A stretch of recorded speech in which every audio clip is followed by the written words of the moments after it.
Hello Prajwal, Hello, how are you doing? fine. Okay, this is our first podcast. Okay, and as I know, you are a big history freak, so I prefer to keep the name of this post as History Freaks. Do you like it? Yes. Okay. Let us start this conversation first. You introducing yourself to the public, and then we come to the actual agenda, and then we take on the conversation further. So over to you. Can you give us a brief introduction about I am yourself? a history lover and I love world history, specifically European history and American history. Oh wow, how old are you? I am 15. Oh wow, at the age of 15, you are so clear that what you like and what you want to be. When was the first time that you start that something clicked in you that you started saying, wow, this is history is the one that I want to learn. I'm more interested. I want to uh, pursue this as my interest and my part of my education. Mm, 10 years. So you were 10 years old. Do you remember any moment that any book or anything on television or any of your class teacher talking about history? Why? Horrible histories. Sorry? Horrible histories program. Horrible history. So horrible histories was the real trigger for you to really think about being an historian. Wow, it's an excellent profession. Wish you good luck. Okay. Today's agenda for the podcast is World War One. Okay. Let us segment this into three, or let us split it into three. One is the pre-World War scenario, World War One scenario. One is the World War itself, World War One itself, and three is the post World War One scenario. So let us take 5 minutes each for each segment. Let us start with pre World War One. What conspired this World War, and then small few questions, and then I'll go to the next segment. So over to you. In pre-World War, we can talk about the Franco-Prussian War of 1871, which was a major trigger for World War One. The Franco-Prussian War was a turning point in which a newly formed nation such as Germany could destroy a totally superpower nation such as France. So it proved that Germany was a growing power, even though it was a new nation. And the driving force of this was the flag bearer of Germany, which was Prussia. In Prussia, there was the chancellor known as Bismarck, who became the chancellor of Germany when he united Germany in the with the use of this Franco-Prussian War. So he wanted the war to in order to unify Germany, because the territories of Baden and Württemberg would only join if Prussia would help them in dealing with France. Once Germany was united, their next goal was to get a colony, which was the European norm, was that they would have these overseas colonies. So it wanted a place in the sun, as Kaiser Wilhelm described it. So, in order to get a place in the sun, most of its foreign policy was dictated by a isolating France, because they knew that France would be hostile after the Franco-Prussian War and its defeat. In that, isolating France from other countries in order to make friends against France in the advent of a war. And one more agenda was the getting of a place in the sun, or a overseas colony. So in the case of an overseas colony, this saw it participate in the Crimean War, for example, where Russia and Turkey battled for a port called Turkey Vladivostok. those days was called as Ottoman Turks, right? Okay. Ottoman Turkey under the Sultan It was a breaking empire at its breaking point with many different ethnic groups, and its exploitative style of governance included genocides and ethnic cleansing. So this made these different ethnic groups into a rebel group against Turkey itself, which led to many interior breaking points. So there were a lot of tussles happening. A few countries which I can name from our conversation is Germany, of course. Then there was France. Then there was Russia. Then there was Ottoman Turks, and of course, who can stop this without talking about the UK, the United Kingdom. Okay, so these were the major forces. Okay, good. Now let us come to the second segment of the conversation, that is the actual war happening. So, what was that spark that triggered World War One, and can you highlight few incidents that happened during World War One? Just 5 minutes. Before the World War One, there was the Moroccan crisis, which is called one major reason of World War One, where Germany's pride was humiliated. In the case of Morocco, France wanted Morocco, which was a independent kingdom, and in the scramble for Africa, different nations were vying for these independent kingdoms, European nations. So France wanted this part of Morocco, which was actually close to Egypt, which was a British colony. So the British. So Morocco was a British colony those days. No, Morocco was independent, but Independent. it was close enough to Okay. Egypt, Okay. which was British. Why was Morocco geopolitically so important? Because it was a port, Okay. and both Germany wanted a port and France wanted a new colony. Okay. Understood. So to ensure this, the Germans sent a gunboat to Morocco in order to pursue their interests, and France denied this, and the British helped France, and they gave a strict warning that they would intervene for their own interests if if the Germans would attack. So and they sent their own steamer into Morocco to rival the power of the German gunboat. So the Germans pulled away, and they only took a small part of the French Congo as a compromise.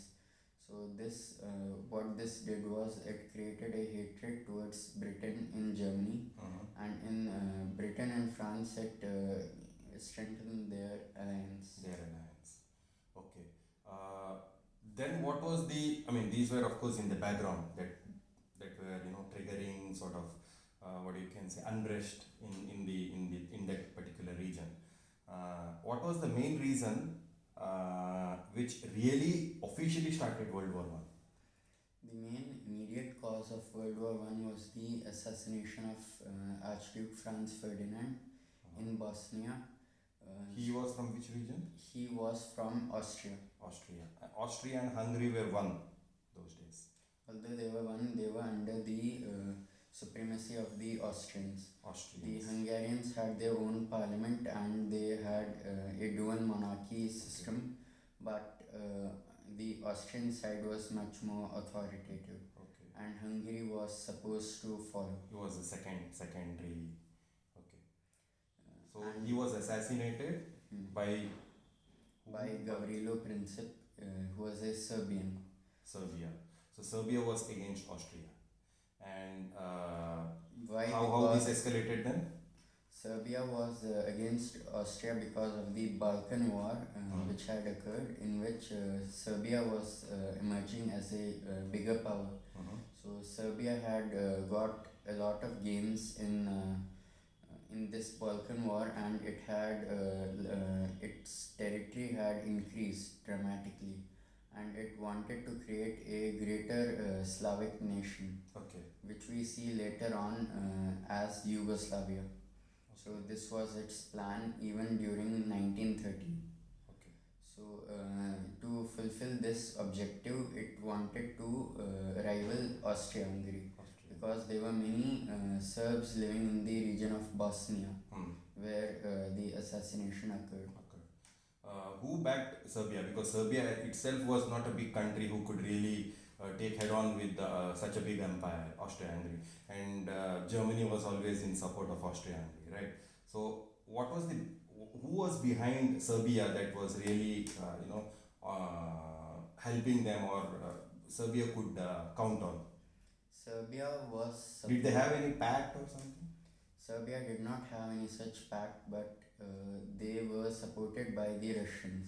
Russians. And how was the relation between Russia and Germany those days? Russia and Germany had failed to maintain good relations, although initially the relations had been surprisingly good because of Bismarck, who had created many treaties to isolate France, basically. Okay. So he created treaties with the British, with Russia, with Austria-Hungary. So he created a quadruple sort of alliance, Okay. in which at many times he was allied with Russia or with Britain. Okay. So the incidents that you spoke about just before officially the World War One starting, Morocco. Who do you think was the main trigger? Which country, or who was really itching to fight? Which country was itching to fight? Was it Germany? Was it Russia? Was it France? Was it UK? Or who? Russia was showing an increasing reluctance to have an actual war because it had a 1905 revolution, and in this revolution there was a lot of unrest. And so it was not Russia who was really sort of a warmonger or wanted. Then which country was it Germany who wanted to wage war? Not really. Germany had been focusing on basically stockpiling weapons and strengthening themselves more. So whom do you think who was really? The British were a major factor in starting this war because they wanted to secure their own empire, which was becoming extremely difficult to rule for them. Okay. So at this period of time, they were losing a lot of colonies, and they wanted to strengthen their influence around the world. For this, they wanted to cause a war. So majorly it was the British, the UK, who was really itching to fight, and this scenario that happened, killing of the Archduke, triggered it escalated war. So how many groups were there? Was it 2 groups or 3 groups? So there were 2 groups, the Entente and the Allies. Russia. Who were there on which side? Russia was on the side of the French because of the French and Russian alliance. What is it called? Alliance, Axis force, or the Entente alliance? Entente. The Triple Entente. Okay. Between Britain, France, and Russia. Okay. And Germany? And Germany was with Austria-Hungary and with Bulgaria. How about Ottoman Turks? The Ottoman Turks were also with Germany, but they joined later. They joined later. Okay. Every Italy war. Sorry. Italy also joined later. Italy also joined later. Every war brings with it a lot of new technology. So what was the new technology that was tried out in World War One? Gas. And then they stopped. This was a poisonous gas. This was devastating, of course. Any other new strategy that the Allied and the Entente forces? It brought gas, which they stopped after World War One. It brought trench warfare. Trench warfare, okay. The trench warfare saw the front in the Western Front. It saw it become static mostly, and this was also seen in some parts of the Turkish front, such as in Gallipoli. Okay. But it was not a widespread phenomenon elsewhere, such as in the Italian front, where the Alps did not support such trench warfare, and the Russian front, which was mainly composed of wide plains with a lot of mobile fighting, where So, cavalry was still there. according to you, which warfare or what kind of technology uh, was the decisive force in one of these forces winning the World War One? So the British, No, which was the technology? Which was that? so the tanks were invented by the British, and this was a breakthrough. Although earlier tanks were not very effective, they were highly resistant to jamming, and they would jam very often and get stuck in mud, or they would just sink in quicksand. So it was not tank which really won the World War One. Not really. What It was else? the naval blockade helped a lot. The British had a large navy, just like the Germans, Uh-huh. but the British navy was obviously much larger than the German navy, and it had basically a tendency to target ports instead of targeting ships. So it would target ports and colonial possessions of the German Empire. Hmm. Uh, these these raids or these raids or as we say destructions of ports. Hmm. This led to a food blockade for the Germans, Germans. which meant there was no importing of food. Okay, so that actually was the reason why Germans lost World War One. Okay, okay. Finally, how did the World War One end? The Germans surrendering to French or Unconditional surrender of Germany. unconditional surrender of Germany? Okay. Now that brings us to the third segment of today, World War One. What happened after World War One? I'm sure with every war there is a lot of suffering, there is a lot of economical chaos, and a lot of restructuring in terms of 16 to geography and 20 million geopolitical. dead. Sorry. 16 to 20 million dead Oh, in the that's- war. Okay. And 16 to after 20 that, million. Mhm. and after that, the Spanish flu arrived and it killed even more than the war. Okay. So can you please explain us what exactly happened after World War One? So after World War One, the Treaty of Versailles was Signed. signed, Hmm. and there was the Treaty of Sevres, which was the ending of the war between Austria-Hungary and Italy. Mhm. Russia pulled out early, so it didn't have any treaty. Then there was Bulgaria, which surrendered early Mhm. along with Russia, and Turkey surrendered at this time with the Treaty of Sevres. Okay. And economically, what was the Economically, the British and German sides were most devastated. Mhm. The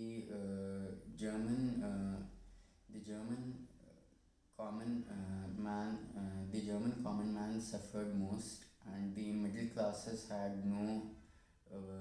had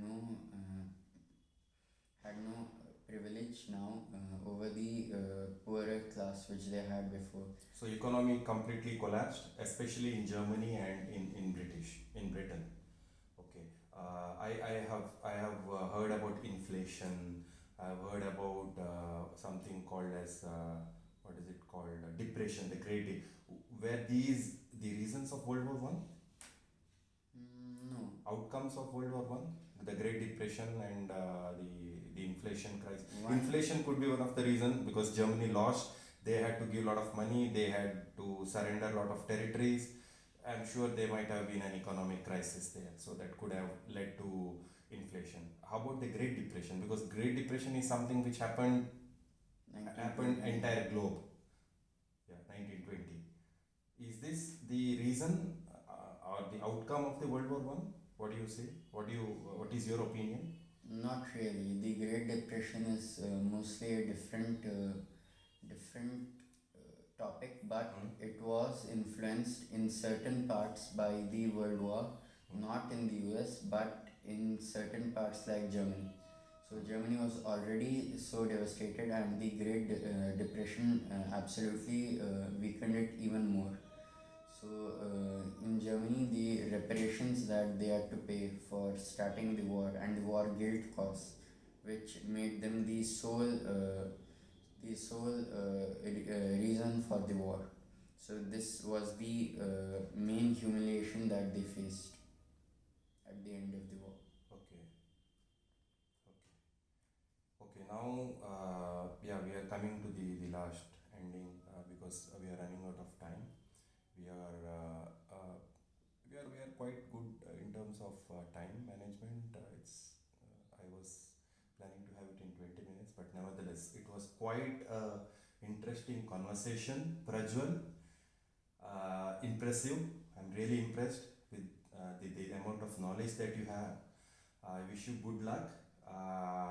I'm pretty sure the subject history has really been understood by you very well, and I hope you continue this and we have more conversations in future, World War II or what's happening currently.